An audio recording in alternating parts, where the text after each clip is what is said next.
अस्सलाम वालेकुम दोस्तों, इंफॉर्मेशन टीवी की एक और नई वीडियो के साथ हाजिर खिदमत हैं।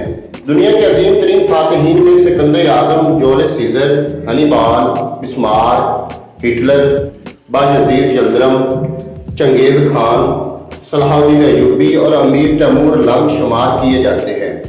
लेकिन जब हक़ाइक़ और फतूहात के पेश नज़र ज़्यादा लिया जाए तो इन तमाम में अमीर तैमूर मुनफरिद फातह करार पाता है, क्योंकि सिकंदर आज़म और चंगेज़ खान को अपने से कमतर ताकतों से मुकाबला करना पड़ा था, जबकि अमीर तैमूर ने अपने से कई गुना बड़ी फौजों और ममलिकतों को शिकस्त दोचार किया था। तो वीडियो पर जाने से पहले मेरी आप लोगों से गुजारिश है कि आप हमारे चैनल इंफॉर्मेशन टीवी को सब्सक्राइब करें और साथ में दिए गए घंटी के बटन को क्लिक करें ताकि आपको हमारी हर आने वाली वीडियो मिल सके।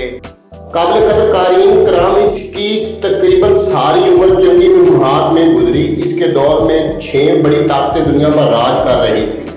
मंगोलों की सल्तनत, अजीम तुर्क सल्तनत, मिस्र के ममलूक, चीन की सल्तनत, सल्तनत दिल्ली और बगदाद के मुस्लिम हुक्मरान। इनमें से 5 बड़ी ताकतों को, कुव्वतों को तैमूर लंग ने शिकस्त दी और आलम पर हुक्मरानी के दरीना ख्वाब की तकमील के लिए चीन की जानब रवाना हुआ। लेकिन मौत ने भी ताकत जारी रखा और हदूद चीन में इसकी रूह कब्ज़ कर ली गई। फरवरी 1405 को वो इस चीन के एक दरिया के किनारे शदीद सर्दी के आलम में सख्ती की हालत में अल्लाह को प्यारा हो गया। इस अजीम फातह का जिस्म खाकी जब समरकंद लाया गया तो इस पर शहर के दरवाजे इख्तलाफात के बायस वारसों और तख्त के दावेदारों ने बंद करवा दिए। तारीख का ये कैसा अनोखा इंतकाम और तजाल था जो दावत फिक्र देता है। अजीज दोस्तों, तैमूर के खानदान का दावा था कि वो चंगेज़ खान की औलाद से ताल्लुक़ रखते हैं। तैमूर अप्रैल 1336 ईस्वी में जिस जगह पैदा हुआ उसे कश कहते हैं, जो अब उज़्बेकिस्तान में वाक़या है। उसका ताल्लुक़ हुक्मरान खानदान से था। तैमूर बचपन ही से ज़हीन, शुजा और दलेर था। उसकी तालीम वाजबी सी थी, लेकिन तरबियत और फ़नून सिपाही में वो हद दर्जा माहिर था। मौरख़ीन ने लिखा है कि तैमूर खूबियों और खामियों का मजमूआ था। इसने मकबूजा इलाकों में कत्ल आम के भी अहकामात दिए। तैमूर तैमूरी सल्तनत का बानी और तारीख़ आलम का एक अजीम जंगजू हुक्मरान था। इसके उस्ताद अली बेग ने तैमूर के वालिद को बुलाकर कहा था, इस बच्चे की कदर जान, ये ना सिर्फ ज़हीन और दूसरे बच्चों से बहुत आगे है, बल्कि इसमें नाकाबिल यकीन सलाहियतें हैं। मोहतरम क़ारीन कराम, आपको ये बात जानकर यकीनन हैरत होगी कि तैमूर ने 3 साल में कुरान पाक हिफ्ज़ कर लिया था। गोया सिर्फ 10 साल की उम्र में वो कुरान पाक का हाफ़िज़ बन चुका था।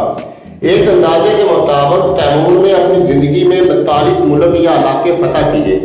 बलख में तख्त नशीं होने के बाद तैमूर ने तमाम इलाकों और मुल्कों पर कब्जा करना अपना हक और मकसद करार दिया, जिन पर चंगेज़ खान की औलाद हुकूमत करती थी, क्योंकि वो भी इसी की औलाद होने का दावेदार था। इस गर्ज से इसने फतूहात और लश्कर कशी के ऐसे सिलसिले का आगाज किया जो उसकी मौत तक तकरीबन 37 साल जारी रहा। मोहतरम दोस्तों, तैमूर के इब्तदाई चंद साल चुगताई सल्तनत के बाकी मानदा हिस्सों पर कब्जा करने में सिर्फ हो गए। वो काशगर और ख्वारज़म पर काबिज हुआ। इसके बाद इसने खुरासान का रुख किया, हर्रात के हुक्मों को अताअत पर मजबूर किया। अगले साल निशापुर और इसके नवहा पर और फिर कंधार और सिस्तान पर कब्जा किया। फिर इसने ईरान की मुहिम का आगाज किया। इसके बाद में दिल्ली पहुंचा। दिल्ली को फतह करने के बाद वो मेरठ गया। 1399 में तैमूर समरकंद से अपनी आखिरी और तवील तरीन मुहिम पर रवाना हुआ। तबरेज़ पहुंचकर इसने सुल्तान मिस्र के पास सफ़ीर भेजा, जिसको कत्ल कर दिया गया। चुनांचे तैमूर सुल्तान मिस्र के सरकोपी के लिए रवाना हुआ। हलब, हमा, हमस और बाबलबक फतह करता हुआ दमिश्क पहुंचा और इसके बाद वो बगदाद आया और सल्तनत उस्मानिया पर लश्कर कशी कर दी। बायजीद इस वक्त कुस्तुनतुनिया इस्तांबुल के माफे में मसरूफ था। तैमूर के हमले की इतला हुई तो वो माख्ता उठाकर फौरन अनातोलिया की तरफ रवाना हुआ। अनकरा के करीब जुलाई 1402 ईस्वी को दोनों के दरमियान फैसला कुन जंग हुई, जो जंग अनकरा के नाम से मशहूर है। बायजीद को शिकस्त हुई और वो गिरफ्तार कर लिया गया, लेकिन तैमूर इसके साथ इज्जत और एहतराम से पेश आया। समरकंद वापस आने के अमूर ने चीन पर हमले की तैयारी शुरू कर दी। सर्दियां शबाब पर थी और तैमूर बूढ़ा था। दरिया को पार करके जो मुजमद हो चुका था, जब उस दूसरी तरफ पहुंचा तो सर्दी की वजह से उसकी तबीयत खराब हो गई और इस जगह 1405 ईस्वी को इसका इंतकाल हो गया। इसकी लाश समरकंद लाकर दफनाई गई। मेरे नहायत ही मोहतरम काबिल कदर कारीन कराम अल-मुख्तसर और मकसूद तहरीर ये है कि फतूहात के उसके लिहाज से तैमूर का शुमार सिकंदर आजम और चंगेज खान के साथ दुनिया के 3 सबसे बड़े फातेह सिपहसालारों में होता है। तैमूर की बहैसियत एक सिपहसालार हैरत अंगेज सलाहियतों से इनकार नहीं किया जा सकता, लेकिन इसने इस खदादार सलाहियत से जो काम लिया इस पर तनकीद भी होती है और ये भी कहा जाता है कि इसका मकसद जाती शोहरत और नामवरी था। दोस्तों, उम्मीद करता हूँ कि आपको आज की हमारी ये वीडियो पसंद आई होगी। इस वीडियो को लाइक और शेयर जरूर कीजिएगा। अल्लाह हाफ़िज़।